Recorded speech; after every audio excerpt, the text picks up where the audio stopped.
Think back to when you were about to leave school. Were you considering university as an option? Were you told it was the only way to get a well-paid job?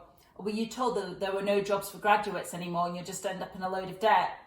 As my slide shows, confusing, isn't it? University is often being held up as a gold standard for social mobility or improving yourself. However, the career landscape is changing with more apprenticeships on offer in more industry areas, as well as a huge variety of college courses. Prior research tells us that despite the efforts to reduce the gap between the richest and the poorest, more pupils from middle-class backgrounds go to university than those from deprived backgrounds. Partly this is because those from deprived backgrounds don't make the entry requirements to get into university. But what about those who do have the entry requirements but decide not to go?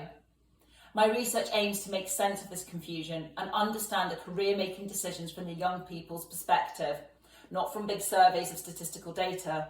I followed the lives of 16 Scottish school leavers who could have gone to university but decided not to.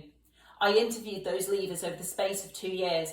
I asked them questions about how they made their choices, found out about their support network and the barriers they faced along the way.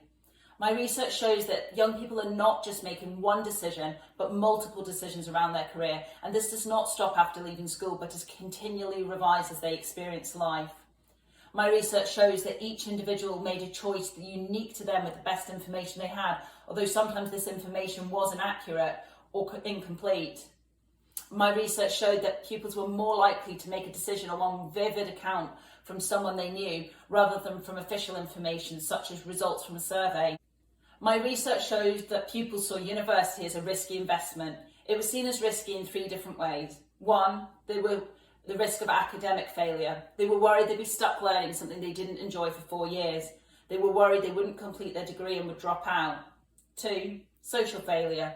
They were worried about not fitting in, moving away from home and feeling isolated. 3, they saw it as financially risky. They were worried about getting into debt and did not like the idea of taking out a student loan. They were worried about having to work to make ends meet and the pressure it would put on their studies.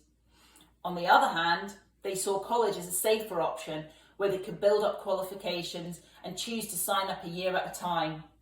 On the other hand, they saw apprenticeships as a way of building qualifications and earning money at the same time, as a different way to get a well-paid job without the debt, which, as one participant put it, made it a no-brainer. My research helps us to understand how these young people are making key career decisions, meaning that we, as professionals, parents, family and friends, can help support them as best we can.